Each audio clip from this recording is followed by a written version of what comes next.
Cuando hablamos de enseres, nos referimos a los instrumentos y utensilios que se utilizaban de manera necesaria para las labores y actividades culinarias. Tanto en las cocinas criollas como en las españolas, en la Nueva España conocemos los famosos fogones, que eran una especie de estufa al nivel de la cintura y adosado a las paredes o muros. Estos tenían esta altura, como también hoy día utilizamos las estufas normales para mayor facilidad, movilidad y menos fatiga al cocinar. Los indígenas, a diferencia de los españoles, no compartían esta modernidad traída desde España.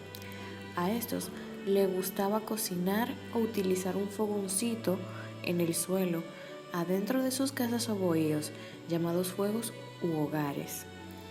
Estos eran utilizados en varias culturas del mundo.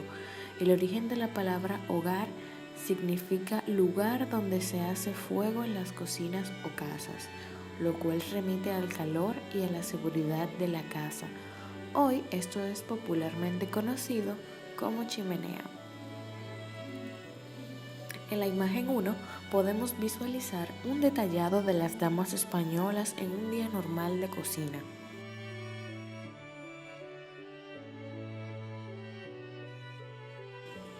En la imagen número 2 podemos observar una obra del pintor Carl Nebel, quien recrea una casa indígena del siglo XIX en la que podemos apreciar el hogar o famoso fuego al centro, el cual, además de servir para cocinar, es de la familia que se reúne y convive. Las mujeres cocinan a la vez que todos comen y se van sirviendo lo que se está preparando.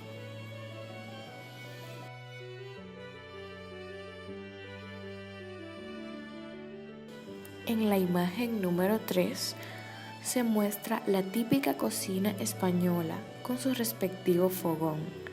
Es una obra de arte de Agustín Arrieta titulada Cocina Poblana. Es un óleo sobre tela de 1865.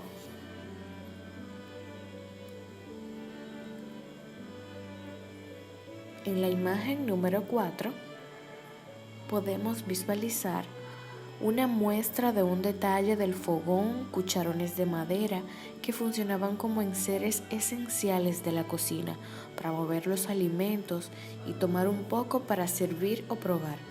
Esta imagen es anónima.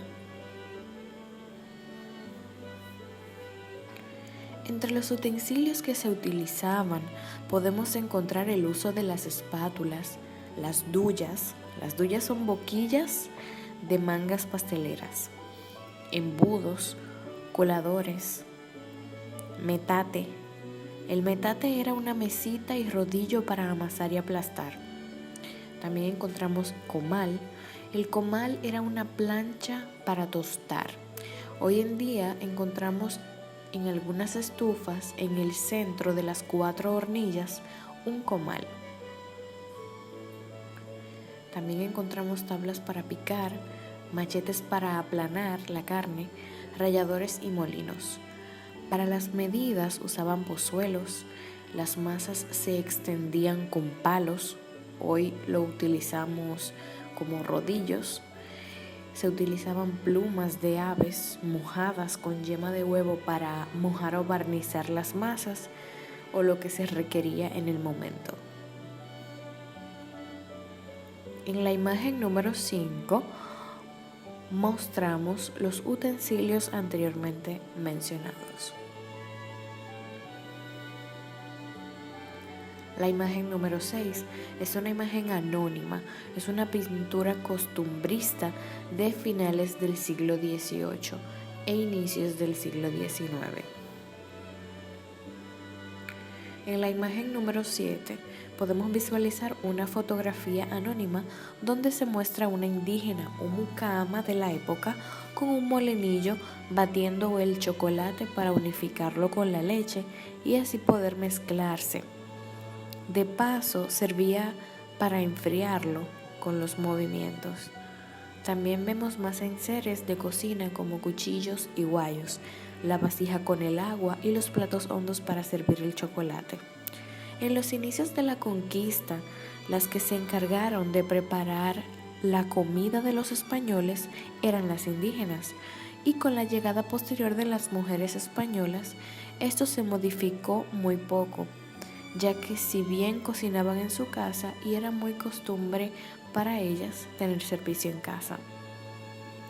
Como los recipientes de metal, muy comunes en Europa, eran escasos y caros, se los reemplazó por utensilios de barro indígena.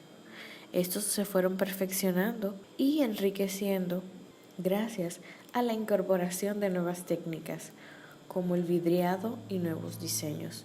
Se siguió con el uso de los utensilios prehispánicos como el macajete, el comal y el matate. El macajete era una especie de pilón para majar cosas. Aún se utiliza en la actualidad en México para preparar guacamole. En las fotos presentadas a continuación, mientras menciono los utensilios, serán detalladas.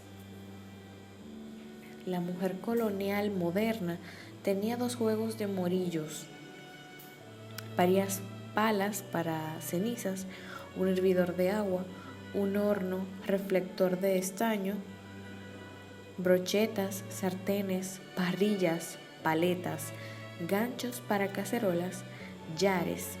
Las llares eran ollas enganchadas en cadenas, donde se echaba agua caliente. También espumaderas, asador de pie, gofrera. La gofrera era una plancha con forma hoy conocida como waflera y tostadora giratoria.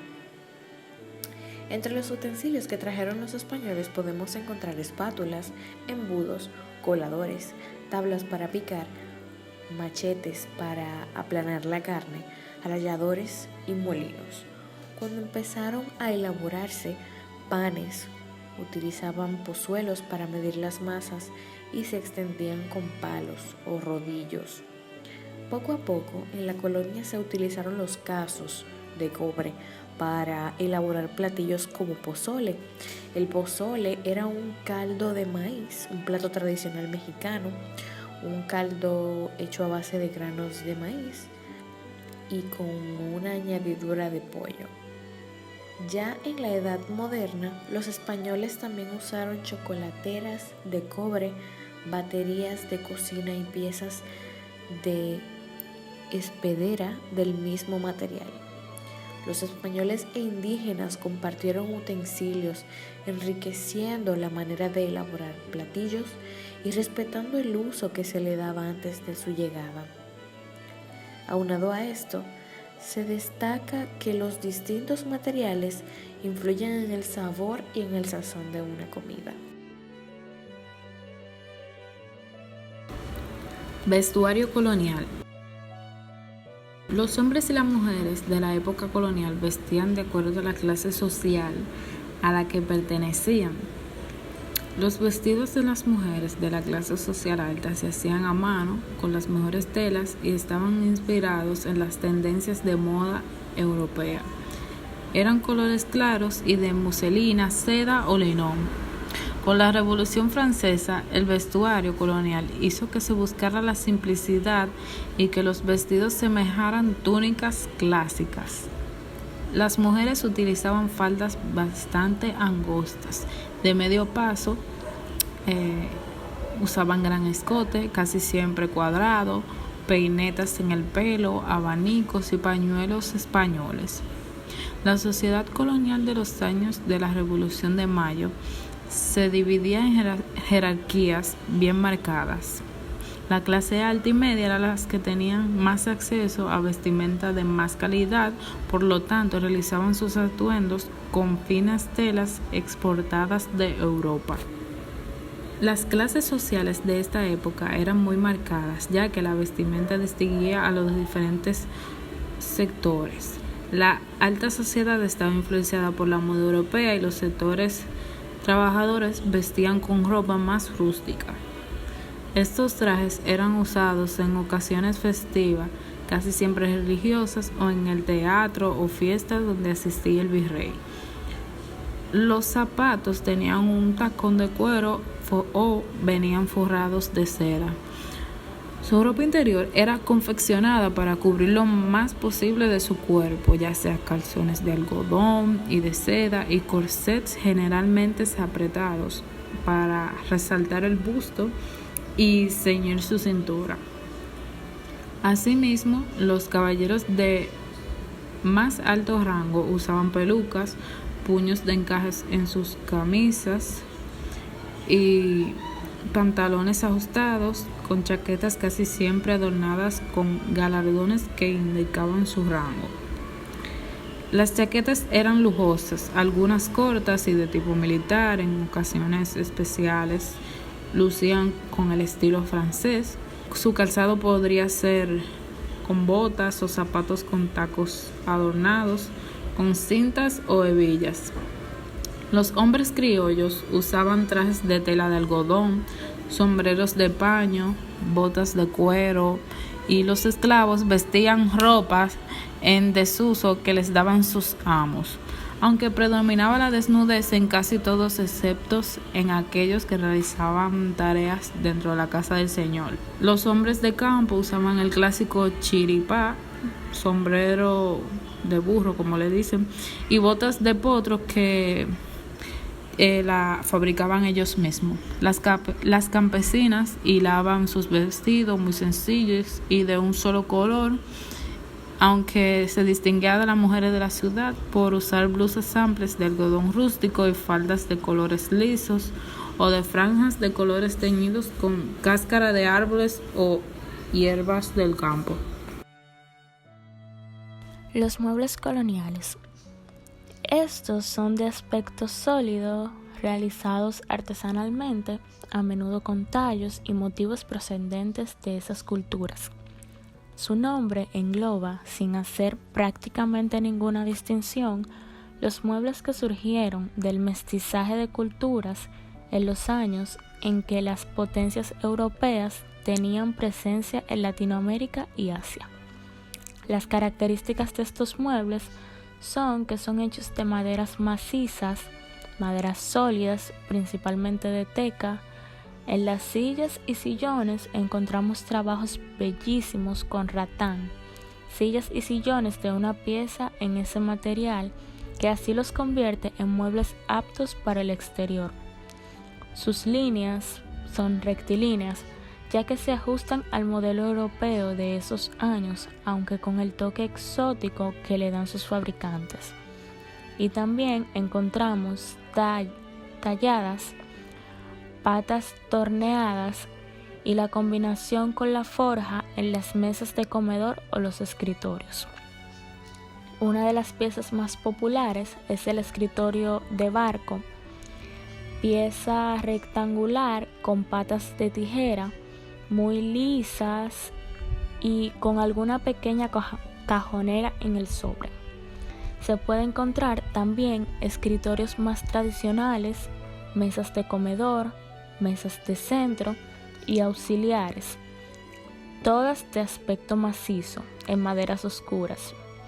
Son comunes las vitrinas de doble uso, también utilizadas como libreras y libreras abiertas, camas con doseles, mesas bajas muy cuadradas o sillones de madera con los brazos también de ese material y, como no, biombos y arcones, reflejos de la época. Enseres farmacéuticos coloniales. Todo lo que hoy sería el área farmacéutica en la época colonial lo ejercían los boticarios.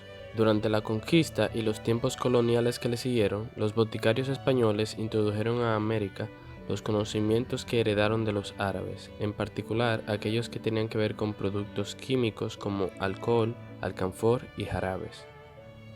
Las primeras boticas oficiales, sin embargo, estuvieron dentro de los monasterios y conventos del siglo XVI. En estos lugares, además, se ofrecían plantas medicinales de uso corriente entre los indígenas. Los muebles dentro de una botica eran pocos, No buscaban la comodidad, ya que no pasaban mucho tiempo ahí los clientes, solo habían grandes anaqueles con decenas de frascos para mostrar los medicamentos y un mostrador de madera para el despacho. Documentos coloniales describen que estos establecimientos, por lo regular, se encontraban en las ciudades y villas, en los lugares ventilados. Se vendían sustancias orgánicas y naturales que se clasificaban en medicamentos simples, preparados y compuestos. Los compuestos se formulaban dentro de un cuarto llamado obrador, una especie de laboratorio, donde los boticarios tenían diversos aparatos e instrumentos para fabricar pastillas o para mezclar jarabes o ungüentos. Estaba usualmente en la trastienda. Ahí se guardaban los medicamentos que no podían estar a la vista del público o los compuestos para prepararlos después. En estos normalmente había una mesa con instrumentos, una zona para lavar y armarios con llave, en el que guardaban lo más peligroso. Todo esto lo hacían basado en las regulaciones y según su arte. Entre los utensilios que usaba un boticario se podían destacar los goteros, que eran pequeños frascos con tapa diseñado para verter líquido y poder controlar mejor las mezclas. El mortero, que era una vasija con paredes gruesas con un pilón que se usaba para moler, triturar y mezclar. La báscula, que era un aparato que se usaba para medir el peso comparándolo con otro peso. Además de esto, también podíamos encontrar cucharas, cuchillos, espátulas y muchos más. En cuanto a las vestimentas, no había mucho que diferenciar los boticarios, pero solían usar una especie de bata o delantal para evitar derrames por accidentes. Para darse una idea de cómo eran estos establecimientos durante la colonia, don Joaquín de Mora escribió este poema en sus leyendas españolas. Hierbas secas infinitas, espíritus, gomas untos, raíces, piedras, pepitas y cabellos de difuntos, de polvos varias cajitas, de ungüentos vastos conjuntos, y un cocodrilo en el techo, lleno lo anterior de afrecho.